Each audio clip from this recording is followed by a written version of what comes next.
बालाकोट जहां तालिबान ने अफगानिस्तान पर कब्जा जमाया है, तालिबान के खौफ से लोग दहशत में हैं।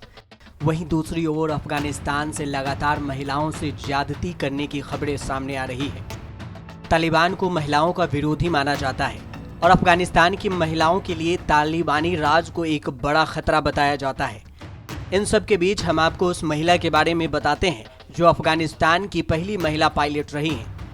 इस समय वो अमेरिका में है और एक इंटरव्यू में अपने देश के हालात पर चिंता जताई है। पिछले 2 दशकों में यहाँ पर कई ऐसी हस्तियां सामने आई जिन्होंने अपने अपने तरीकों से देश के इतिहास में अपना नाम दर्ज करवाया है। इन्हीं कुछ नामों में एक नाम है नीलोफर रहमानी का, जिन्होंने एयरफोर्स की यूनिफॉर्म पहनकर एक नया इतिहास रचा था। नीलोफर ने तालिबान की हर धमकी को नजरअंदाज किया और अपने उस लक्ष्य को हासिल किया जो आज अफगानिस्तान की हर लड़की का सपना है। अफगानिस्तान के हालात पर नीलोफर का कहना है कि तालिबान महिलाओं को सबसे ज्यादा नुकसान पहुंचाएगा। दुनिया तालिबान के गवाह है। वे काबुल स्टेडियम को एक बार फिर से बिना कुछ किए बर्बाद करने जा रहे हैं।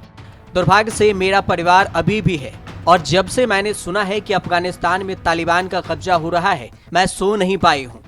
मैं अपने आप को एक जगह शांत नहीं कर पा रही हूँ। मैं उनकी सुरक्षा के लिए बहुत डरती हूँ और जाहिर है यह केवल मेरे बारे में नहीं है। नीलोफर ने कहा कि तालिबान ने उनके पूरे करियर में उनका समर्थन करने के लिए उन्हें चिन्हित किया है। उन्हें तालिबान से 2013 से जान से मारने की धमकी मिल रही थी। 29 वर्ष की नीलोफर अफगानिस्तान एयरफोर्स के इतिहास में पहली महिला फिक्स्ड विंग्स पायलट रही हैं। 1992 में अफगानिस्तान में जन्मी नीलोफर का सपना बचपन से ही एक पायलट बनने का था। वर्ष 2011 में जब नीलोफर अफगान एयरफोर्स एकेडमी में सेकंड लेफ्टिनेंट बनकर निकले तो उन्हें उनके परिवार को तालिबान की ओर से जान से मारने की धमकियां मिली। उनके परिवार और नीलोफर ने हिम्मत नहीं हारी और नीलोफर अपनी ड्यूटी पूरा करती रही। जिस समय नीलोफर का जन्म हुआ उस समय अफगानिस्तान में सोवियत वार चल रहा था। उनके पिता भी अफगान एयरफोर्स का हिस्सा रह चुके हैं। साल 2001 में जब तालिबान अफगानिस्तान में पूरी तरह से खत्म हुआ तो नीलोफर के सपने को पंख मिलने लगे।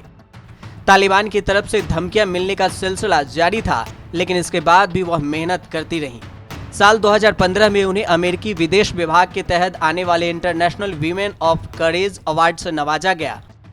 अफगानिस्तान में लेडी पायलट्स को इस बात की आज़ादी नहीं है कि वो किसी घायल या फिर मृत सैनिकों को ट्रांसपोर्ट करें, लेकिन जब कभी भी नीलोफर को आदेश मिला उन्होंने उसे हमेशा पूरा किया और कोई हिचक नहीं दिखाई। साल 2018 में अमेरिका की तरफ से उन्हें शरण दी गई थी। रहमानी की माने तो उन्हें लगता है कि वह अमेरिका में सुरक्षित हैं। सुरक्षा की इस भावना के बाद भी नीलोफर अपने उस सपने के टूट जाने की वजह से दुखी हैं, जिसने उन्हें आसमान में उड़ना सिखाया। फिलहाल वह फ्लोरिडा में एक ट्रांसलेटर की जॉब करती हैं। 3 भाषाओं फारसी, दारी और इंग्लिश बोलने में माहिर नीलोफर का सपना अब अमेरिकी वायुसेना के लिए प्लेन उड़ाना है। न्यूज़ तक ब्यूरो।